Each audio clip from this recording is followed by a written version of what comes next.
All right, well, welcome. Thank you for coming to the Angular Lunch hosted by Oasis Digital.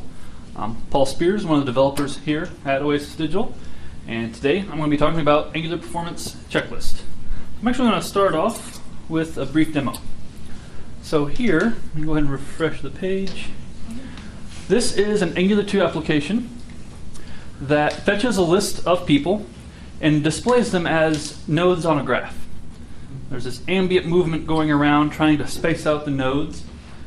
But this isn't like most force-directed graphs that you'd see. A lot of them that you see out in the wild, those are created using D3, and D3 performs some sort of DOM manipulation to position them. This one, however, is rendered using Angular. So each one of those nodes and each one of those lines on that screen, that's actually an SVG element that Angular is pushing around the screen.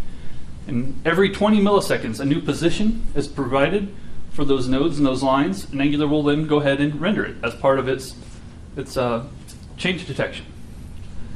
So this is actually all done with this HTML. So this is the template for that graph. So it's an SVG element with lines and circles. And we use ng4 to display a line and a circle for each one of those pieces of data. And we then bind to the x and y coordinates, or in this case, we animate the movement of the x and y coordinates as they change over time. So, with that in mind, let's go ahead and get into the actual talk itself. All right, so this is Angular Performance Checklist. I'm Paul Spears. That's me. All right, but first I want to talk about what this talk is not. So this isn't a talk about the load time or time to first paint. So things like, oh, how do I do lazy loading or AOT for the purposes of really fast initial load times or really fast transitions between screens. It's not really about any kind of performance characteristics outside of trying to make this application really responsive. It's not really about rendering SVG with Angular. This toy application that I demoed, it's just a good test bed to kind of see the performance characteristics of Angular's change detection.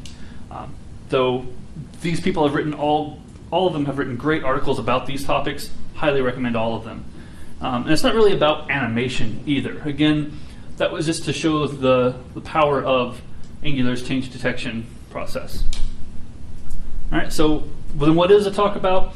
This is about giving you some real-world experience about struggles I've encountered and what I had to do to fix them, and how I had to make my application faster. The context for this talk, as always, whenever an Oasis Digital person gives it, is usually centered around us building large enterprise applications at scale. We also use centralized state management, so you're going to see a lot of the O word in this, observables, and a lot of their operators. So that's where we're coming from. All right, so when you boil it down, to get a responsive Angular application, there are really three things that you got to think about. First is how you process user input. So this is the actual business rule logic that you put in your code to say, when a user does X, execute the following computations against it. This is the code that you write, the stuff that no matter what framework or language you're using, the code that you've got to make sure is fast as the code that you author, right? And so that's what the number one rule is. If you have an input changing over time, your execution of code on top of that has to be quick. Beyond that, though, the more Angular-specific pieces are that once you've made that change to your input, this is going to cause Angular to run its change detection. So this kind of talk assumes going in that you're at least aware of how Angular works enough to realize that whenever you change some data on the screen, Angular has to go through a change detection cycle to update that view. And so anytime you can shorten how long it takes for Angular to go through that change detection, the faster and more responsive your app's going to be. Lastly, the fewer number of times you make Angular do that, the more responsive your Angular application is going to be. So let's break these down. All right, processing user input quickly.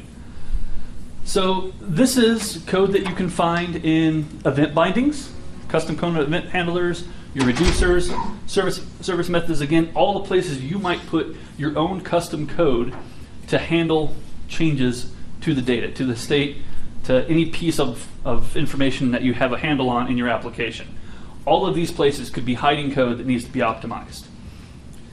On the flip side of that, after you've made your change, you then have to propagate that change down to all the other places of the application that need the new data. So this would be places like your ng on changes in your components. This would be any kind of input setters that you have in your components. Most importantly, your observable pipelines. So again, if you're using a large application, a lot of asynchronous information going on, your observable pipelines being, I've got some data coming in from HTTP, I've got a user typing in a search box, I got to bring those two asynchronous data sources together and perform some sort of transformation on my data. I do that through observables. And this is where, of all the things that you could do, making sure you button down your observables is by far going to have the most impact. So here we actually have an example of a piece of code that was actually in the application I demoed a moment ago at one earlier iteration of it.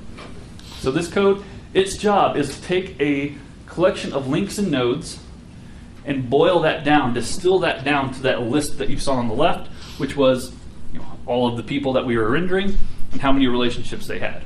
So that's the job of this code. The problem, as the comment points out, is that links and nodes, that changes every time the position updates of those nodes. We actually only needed the result of this calculation once. But nevertheless, we're actually recalculating it, rerunning it every 20 milliseconds needlessly. Stuff like this can hide very easily in your application. Like the most naive thing is to say, I'm going to take my links and nodes and I'm going to process those to get my list on the left. You can run into trouble with that. So what do we do about it? I've inserted one line of code and I put a take one. This is an observable operator that says, instead of doing that every time, just do it the first time. There are all kinds of solutions that you could have put in place here. We have a couple of them up in the comments, but this is just one example of how you can now shred all of that processing out of your pipeline. So some more general guidelines. So when you're using observables, here on the left, we've got a whole bunch of areas that performance could be lost. So the first one, values of references change, but content does not. This would be an example of, let's say I've got some sort of search functionality in my application. User types in some words, I filter my list. Well, turns out I can actually have that filtered list give me back the same set of people under multiple kinds of inputs. So that could end up causing my downstream pipelines to run multiple times over the same set of data, producing the same results. This results in us just wasting calculations. So you can solve that by using distinct until changed. It says don't actually send any data down unless the actual semantics of my change matter. So you can actually, if you look at the docs for that, you can find out exactly how you can determine when the thing has changed. Throw that in there, and that's a place where you can get some performance back. The next one, connecting multiple chains to an expensive upstream operator. So that exact same example I just gave.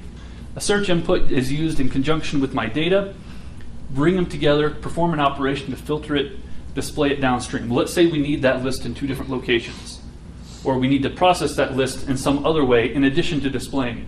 So we've got two consumers of the output are both going to then connect to that observable.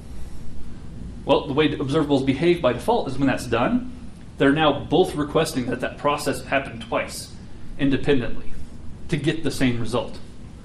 Again, that's wasted execution. Throw in a share. This says take the result of that and broadcast it to everyone as opposed to recalculating it for each individual consumer. Next one, overzealous combine latest. So if you are working again with multiple observable streams and you're bringing them together with a combined latest, what can happen is you can actually have one of the outputs may not need to always trigger, may just need the data. So for example, in that search, I just want the latest one. I don't want to search to trigger it to calculate my output again. I just want to use the latest search that was provided. Well, if I use a combined latest naively, all of those updates for all of those observable streams are just going to keep churning through calculations. Use with latest from, saying give me the latest value, but don't cause the value to change to force calculation. All right, so next one would be processing all events when only a few are needed. So this would be an example of going back to that demo app. So the calculation for these positions actually happens much faster than every 20 milliseconds. But I didn't want to actually act on every position update.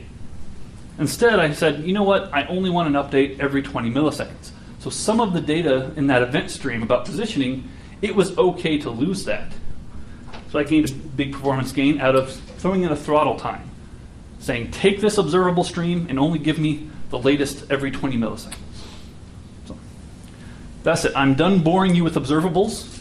That was the important part that I wanted to get through, make sure had been said, but it's the driest part. We'll move on to some of the more interesting pieces. All right, reducing the duration of change detection. So this one can get kind of tricky. Some easy pieces to do here. TrackBy. So you have your template. In this case, we can go back to this example right here. I've got the list of relationships and the list of entities, and I'm repeating over them and displaying them. Again, their position changes every 20 milliseconds. Without TrackBy, the way Angular is going to behave is it's actually going to recreate those DOM nodes every time that list changes. Because it has no idea if the data in the list is the same or not. All it can do by default is recreate. We can help it out by specifying a TrackBy. So TrackBy is a function that we can pass it to say, hey, you know what? You don't need to recreate all of these DOM elements every time. I will tell you what it means to actually be a different node.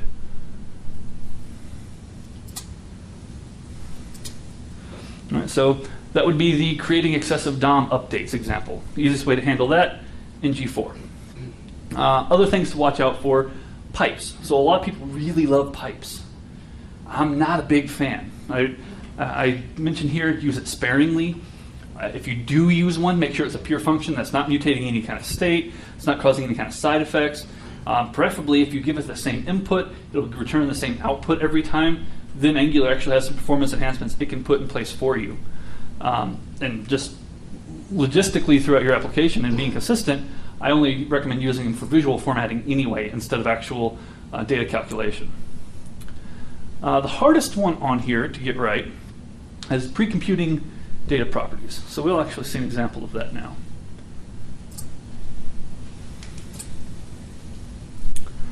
All right, so on the left, we have a binding to style.color on the top left. This is fairly common right here. You're going to say, get color for row. So row is some piece of data that I want to display, and I want to get the color that it represents. I'm going to bind to that on the template. And here, you're just running through some sort of calculation. Sometimes it's trivial, sometimes it's not. Either way, every time the change detection runs, it's going to execute that method.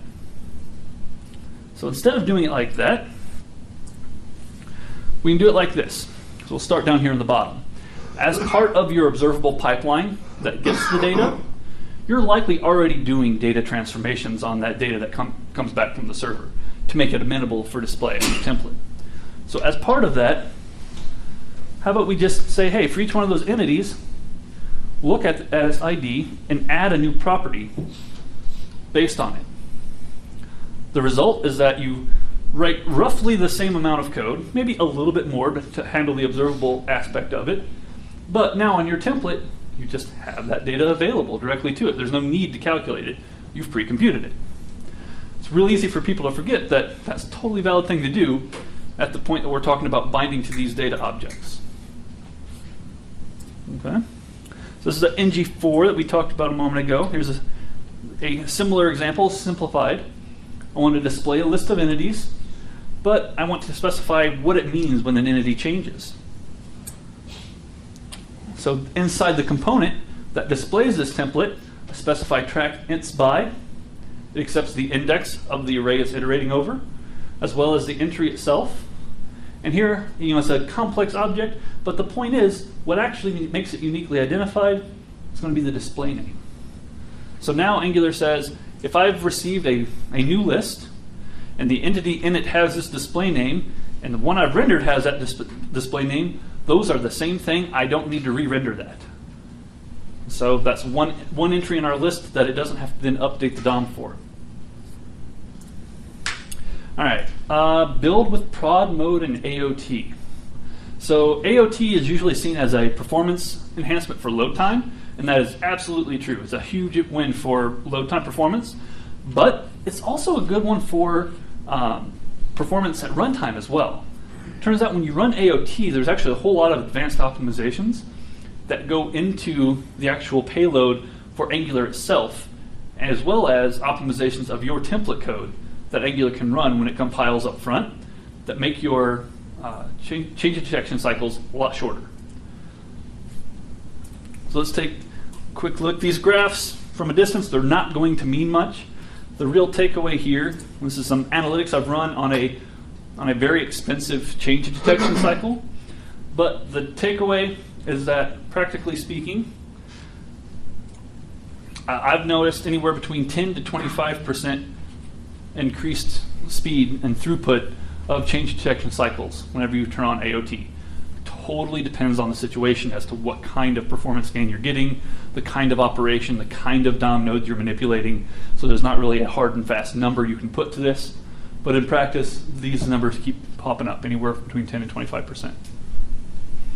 This graph, I know it's not the easiest to see, but each one of the peaks in here represents a pass through change detection with a continuously updated stream of information.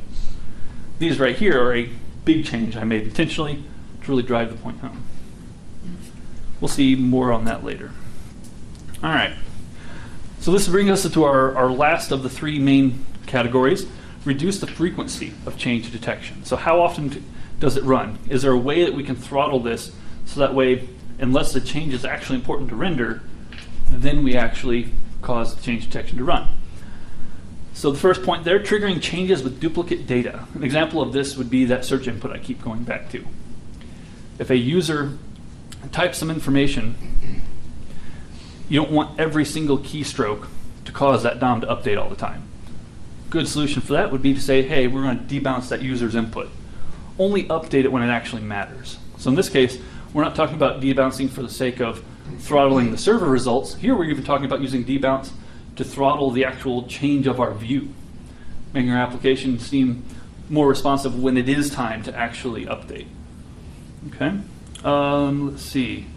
Triggering, oh, sorry, that was for responding too quickly. Triggering changes with duplicate data, that is about having your observable pipeline. At the end of the day, we could have put a distinct until change on something, but there's still a chance that you can have the end result of that be the same. There are techniques that you can do to actually say, hey, you know what, I don't want change detection on. I got my data that I need, turn it off. You can also go on to say, I want to manually inspect this data, see what it is, and manually fire off a change detection cycle myself. So I'll leave that, the implementation of that to you to read in the documentation. Just know that that's an option. We talked about use on push on the last one, or at least it was in the slide. This one kind of falls into both categories. On push is a way to say, you know what, don't run change detection on a component unless one of their component bindings changes. So if you have a custom component and it has an input, and that is the only source of data that it needs, you can throw a change detection on push on it, and that'll say, all the other application can have its bindings and data changing all day long, but I'm not going to evaluate this component unless my input changes. So that way you can actually craft your entire application out of these such that you only change when the data they need to display changes. I put this in both categories because it cuts down how often change detection runs, as well as the length, because of the fact that it's doing less when change detection is run. So it kind of falls into both camps. All right. So even if you get all of these ideas in practice implemented into your code, Angular still has to have an upper bound, right? At the end of the day, it can only do so much. So how much is too much? All right, for that, we're going to go back to our demo. So when we loaded this up, we brought it up and it's rendering and it's rendering at a nice smooth 60 frames per second. And on the left, it's kind of hard to see from back, but what we're doing here is there are actually 250 of these entries, and the way we're binding them to the screen, that results in 2,000 data points themselves actually bound in our template. Well, let's see what else we can do with this. Let's go ahead and start by bumping up to, roughly speaking, 500 entries. Still running at a nice, smooth 60 frames per second, and a little bit of a dip there. But let's go ahead and go to 1,000 entries. This is 8,000 total bindings. Still running north of 50 at this point. Okay, so it's running north of 50, not quite 60 frames per second, but we're not exactly being fair to Angular with this example. SVG is one of the worst things that you could actually try and render over and over again and change, because the SVG technology itself in browsers is a slower thing to render. And besides, Angular, that's all about actual user interaction, not just rendering things.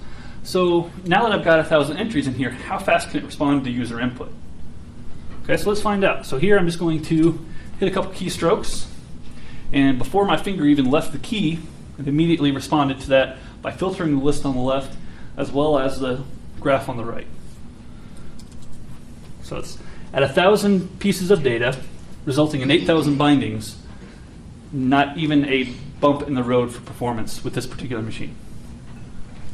So performance-wise, it's still really fast. Okay, so we're still not even really being fair to Angular. Let's go and actually hit something that is more like what we'd expect to write. All right, so this is the dreaded grid. Any AngularJS developers in here? Any former JS developer, AngularJS developers? Yeah, so if you've ever done a grid in Angular, the very next problem that you have is that your grid is no longer responsive. It tends to be the common performance problem that you run into. So with this grid though, right now we're doing 250 users, and what we want to know is how quickly can this thing respond to change? How quickly can it do things like filtering? Furthermore, how much can it do sorting and filtering together before it really starts to fall over? So here, let's just go ahead and play around with this. So I can click on a header to filter by that header. So here I'm filtering by color, and I can of course type a user and see it filtered. This input is debounced, so you'll see a small slowdown after I stop typing, just to make sure it has had enough time for me to stop typing before performing the search. Okay. So that was with 250 users times 3 bindings. So it'd be 750 pieces of data bound to the screen. This bar goes up much larger than the other one. We're waiting for the server right now, but once it comes back, we now have 4,226 users. Right? Okay, can it still be responsive to user input at this point? So remember, you got to multiply it by 3 for the number of bindings. So let's see. I'll start to type now. So the second my debounce period ended, it was immediately filtered and rendered. What's more is that it also did so while sorting. So let's go ahead and talk about the other direction now. Let me go ahead and back that off.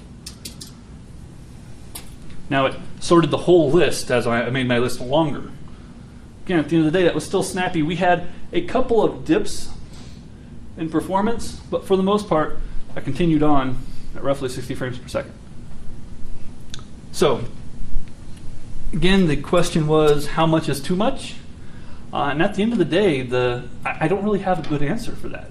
I'm now at the point in my playing around with how far I can push Angular that the limits seem to be of practicality of what you're doing. I've not really found a good hard limit yet. Sure, I could go ahead and load up this grid with another 5,000 data points, another 10,000 data points, and I'm sure it will slow down. Or I can come back over to the graph, and I could bump that number up to 5,000, and it would absolutely come to a crawl. But at that point, the problem is not even Angular. The problem is SVG is a terrible thing to be trying to manipulate using JavaScript. And so the limits have either been the technology you're interacting with, or the practicality of why you would do such a thing. So limits are really good. So that takes me back to the actual list. So you're not intended to read this from a distance. This is a recap of all the things that we talked about, actually. It's a thing you can walk through and take a look at. I'll show you the link online in a moment. But there's one more point I snuck in. There's a bonus there saying, use web workers. We're sensible. So anytime you have a large calculation that's okay to run asynchronously, you can use a web worker to run that large calculation. That gets it out of your main UI thread, allowing your UI to continue to repaint at whatever rate it's possible to do so.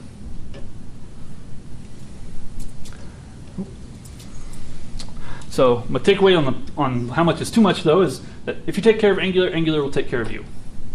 If you make sensible decisions, go through that performance checklist, analyze, use the Chrome tools to figure out where your performance bottlenecks are and get them out of there, Angular is probably going to do a great job.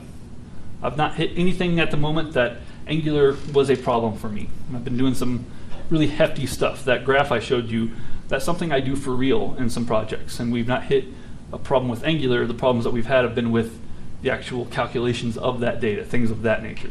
So Angular does a really great job. All right, so that's all I have. Here's the information for the slides, codes, and the demo itself. You can take a look at any of those if you'd like. So, any questions?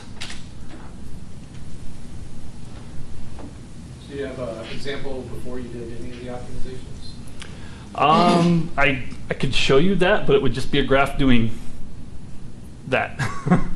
Yeah, actually that's a coming soon. If you get the link to the demo itself, I actually intend on throwing some switches on that screen that let you turn the knobs on, okay, show me without this or with that. So you keep me honest on that. The data table, if that was something. Yeah, it's. You actually noticed a problem and then went and fixed it, or. Oh yeah, no, I intentionally built it from the ground up to keep myself honest, to make sure that, okay, yes, this idea I had about performance is in fact giving me something. And it's not even any one of these. There was no single true, this was the thing that gave me the performance. Going back to the list though, if I had to identify my top 3 for performance, I would say it would be taking advantage of this whole block right here as a collective, just making sure you're paying attention to how your observables flow through. The next one would be TrackBy. And then following that, I would say probably, this one's situational, either on push or AOT, depending upon the nature of the application you're building. So the on push, that one's going to be much more appropriate if you have many different kinds of displays going at once, and they're simultaneously responding to user input in different ways. That's when on push is really going to come into play. AOT, that's kind of generally an improvement all the time, but if you have that first kind of application, on push would take the win. Yeah, question? The use pipe sparingly, I just want to confirm, you're saying writing custom pipes, you're not saying don't use the async pipe. Right, Okay. Right. Any other questions? Yes, Bill. Where would you put, this is all very Angular focused and makes a lot of sense, but things like caching the data that you fetch from the server and making sure you don't have to fetch it again, would you consider that kind of part of your observable pipeline? Would that be where you would do that? Or is there a separate treatment that you'd have of just general caching strategies? Yeah, so, you could look into doing something like creating a local cache in memory in your main thread, or you could do something like use a service worker. I think you actually walked in just after I talked about what the talk is not about, which was things about performance and impacts in general at runtime outside of responsiveness with user interaction there directly. But he distracted me. yeah, no, yeah, that's fine. But yeah, that is yet another one. Even the subtitle of this was kind of your runtime one, your runtime optimization. But yeah, you could absolutely get further benefits from other performance aspects, such as, hey, I want a service worker that will act on behalf as an intermediary between me and the server and understand that, hey, I've asked for the same thing twice. I'm going to send you back the cache data. So that'll definitely be beneficial when you're talking about routing between multiple pages with lots of data. Or, matter of fact, it would actually benefit this application greatly because every time I move that knob, it actually requests the data fresh again. Any other questions? Yeah, I guess back to the comment about the pipes and also the pre-computed data properties. What's the intent of that? Is it just because it's calling, if you have a large list of things, it's going to just call the functions over and over? Is that the only performance hit? Right. So back to those 3 points of like how to make performance fast, or how to make your application responsive. But the actual change of detection cycles themselves, that's where a lot of your bottleneck is. This is what runs everything in your Angular application. And part of what that process does is it goes through your entire application, looking at all of your bindings, and it reevaluates them. If you hook up your binding to a pipe or a method call, it actually has to execute that. And that's more than just evaluating, did this property change? It's execute this method and then find out if the resulting value changed. Pipes are essentially just a method at the end of the day. And so anytime you can cut that out by saying, hey, I'm going to pre-compute these values, so that way it's just a value, that constant iteration of the change of detection cycle is shortened. This is most especially true anytime you combine any of these things with an ng4. So when you have an ng4 in the mix, you're also saying not just run this method call once for my template, it's run it once for every data point that I'm iterating over. So all of these things compound very quickly.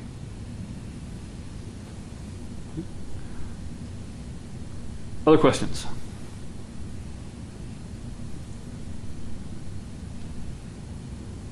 All right, that's all I got. Thanks, guys.